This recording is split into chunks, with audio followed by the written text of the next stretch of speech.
Olá, meus amados irmãos e irmãs, a paz de Jesus Cristo, que excede todo e qualquer entendimento, que as bênçãos de Deus Pai, Filho e Espírito Santo se derramem em vossas casas, em vossas famílias, neste dia que o Senhor assim nos preparou.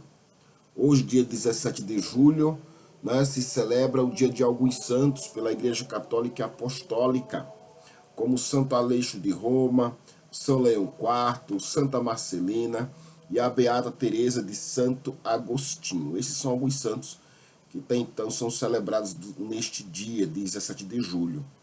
Não sei se há algum outro, tenho conhecimento só desses, caso haja algum outro, não é?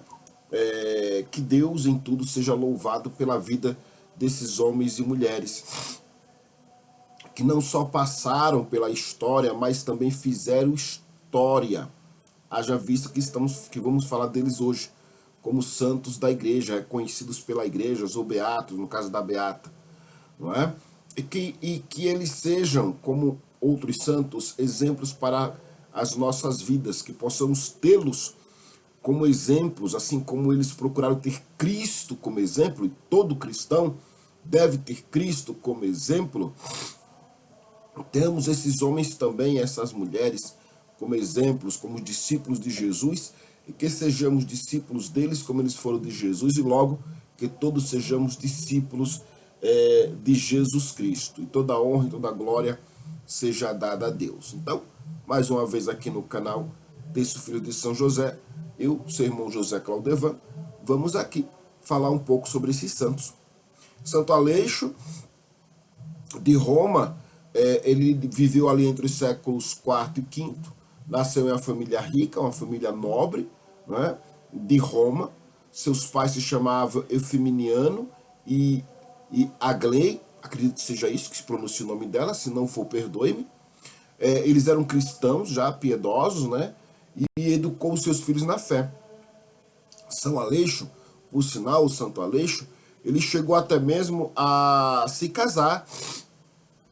Ele se casa, só que no dia do seu casamento, né, na noite de núpcia, ele sentiu um forte chamado por uma vida inteiramente dedicada a Deus. Então, ele, com o consentimento, após conversar com a sua esposa, ele a deixa até então e ele parte como peregrino para Adesa, né, que fica na região da Síria, ou ficava, enfim, não sei, não tenho um conhecimento exato da Síria. Lá ele viveu por cerca de 17 anos, viveu mendigando, viveu à base de esmolas, dedicou-se à oração, dedicou-se ao jejum e a ter uma vida piedosa, não é? E ele também, apesar dessas dificuldades que ele mesmo se colocou nela, pelo chamado, pelo ímpeto, pela vontade, enfim, da vocação que ele sentia, né? Ele também fazia as caridades. Agora, quanto à sua santidade, ela já começou por sendo reconhecida em vida pelas pessoas ali que viviam ao seu redor e derredor. E tomando conhecimento disso, ou percebendo, sentindo isso, ele foge novamente, buscando permanecer agora de maneira oculta. E ele retorna a Roma, mas ninguém o reconheceu mais. Os seus próprios pais, aliás, seu próprio pai, os pais, enfim, que o acolheu ele como pobre desconhecido, permitindo que ele morasse debaixo da escada da sua casa. E ali ele viveu mais de 17 anos, suportando humilhações e maus tratos dos criados, sem jamais reclamar de nenhum deles. Ao morrer, Santo Aleixo, quando ele morre, enfim, né, encontraram em suas mãos um manuscrito revelando a sua verdadeira identidade e contando a sua história. Toda Roma admirou sua extraordinária humildade, o seu desapego, né, e também o seu amor a Deus. E por isso, por estas questões, ou por essa questão, ou razão, enfim, ele é venerado como exemplo de renúncia e confiança na própria providência divina. algo para que nós possamos refletir, repensar ou pensarmos, não é, meus irmãos? Sobre a questão de suportar humilhações, suportar provocações, suportar as intempéries da vida, enfim. Perdoe-me, queridos. Enfim, sem jamais reclamar, sem jamais questionar, não é? Não é fácil para nós suportarmos humilhações, provocações e não revidarmos. Muitos de nós temos esse problema, não é? Eu mesmo me coloco nessa situação, nessa condição, não é? Apesar de hoje já ter mudado bastante à vista do que eu já fui em um passado não tão distante. Então, ele é um exemplo para todos nós. Vivermos em humildade, confiarmos na providência de Deus, não revidarmos as provocações, não é? Ainda que sejamos injustiçados e humilhados, vivermos até mesmo em silêncio, se precisar retrucar, não é? E que Deus nos dê esta graça que deu a Santo Aleixo. Depois de Santo Aleixo, aí nós temos um ilustre. Todos são ilustres, irmãos, todos nós somos ilustres. Desculpa aqui a brincadeira, que é São Leão IV.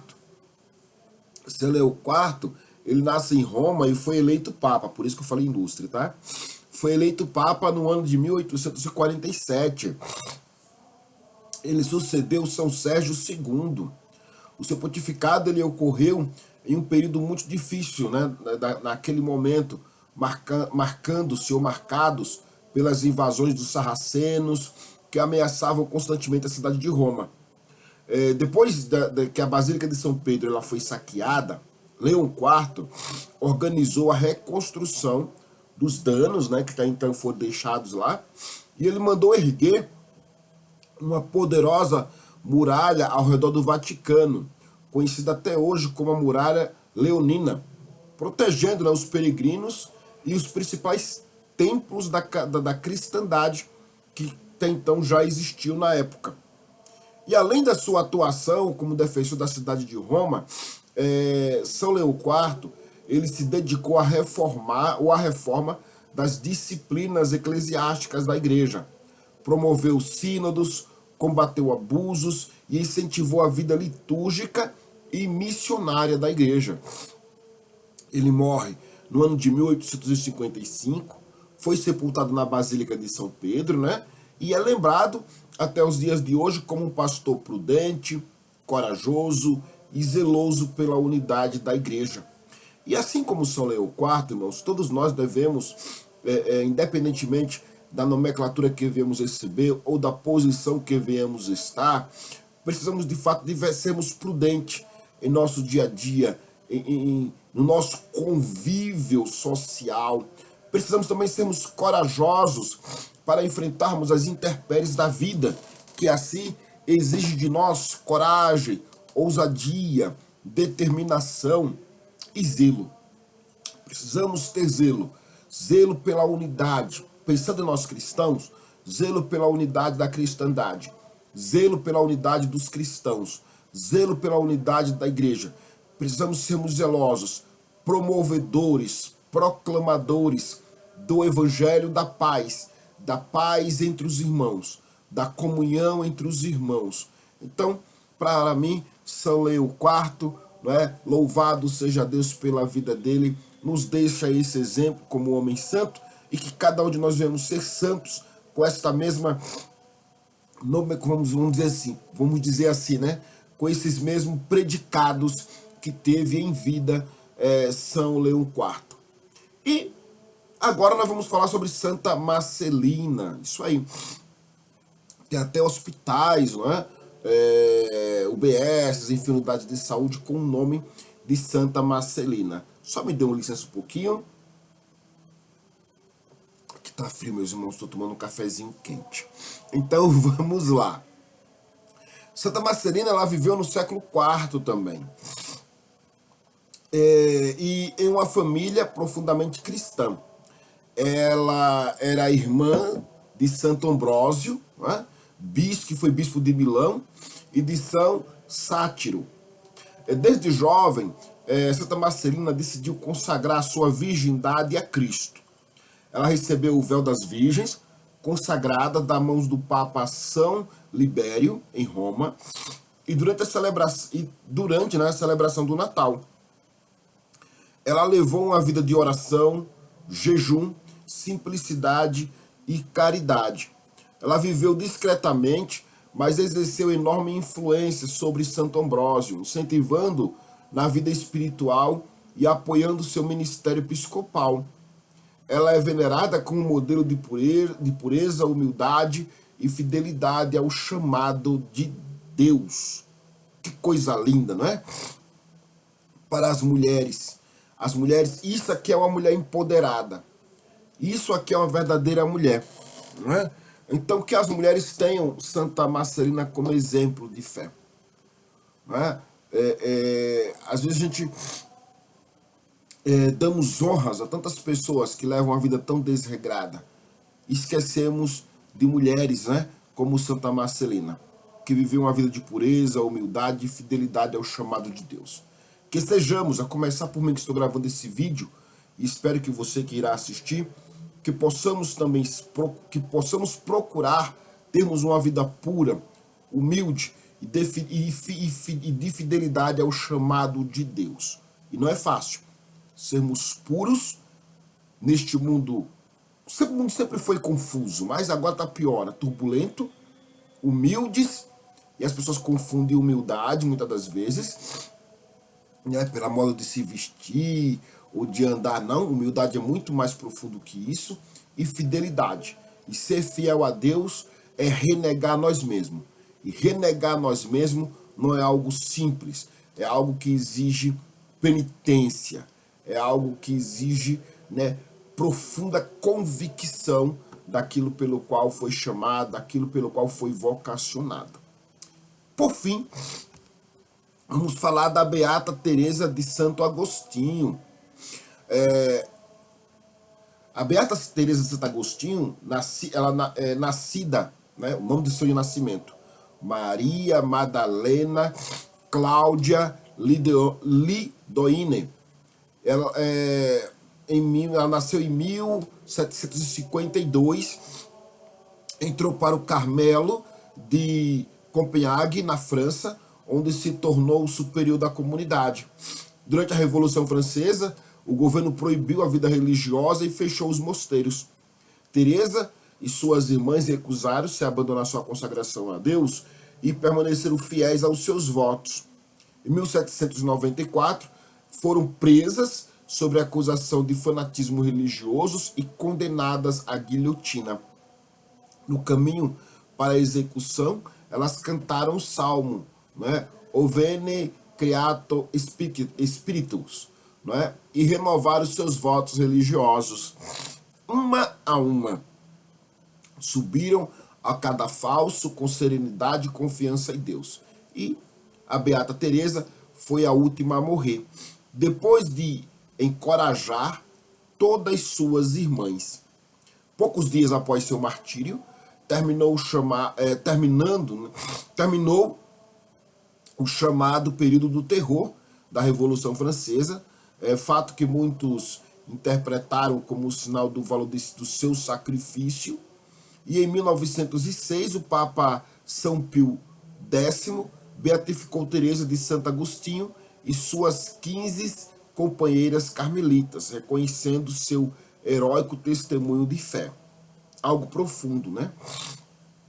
O que eu aprendo de cada irmão desses é que, por exemplo, com o Santo Aleixo ele nos ensina o desapego dos bens materiais, né? O São Leão IV, ele nos recorda a importância de proteger a igreja e permanecermos firmes na fé pela qual fomos chamados.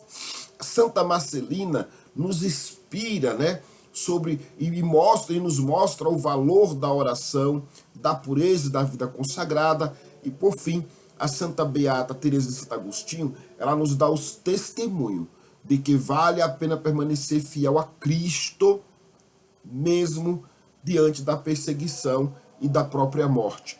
Haja vista que o morrer com Cristo é viver com Ele na eternidade. o morrer com Cristo, o perder com Cristo, propriamente dita, a vida como a conhecemos, é ganhar as mansões celestiais e as riquezas prometidas por Deus. E qual a maior riqueza que nós podemos ter prometida por Deus? Estarmos com Ele, vivermos com Ele em todo o tempo, para toda a eternidade.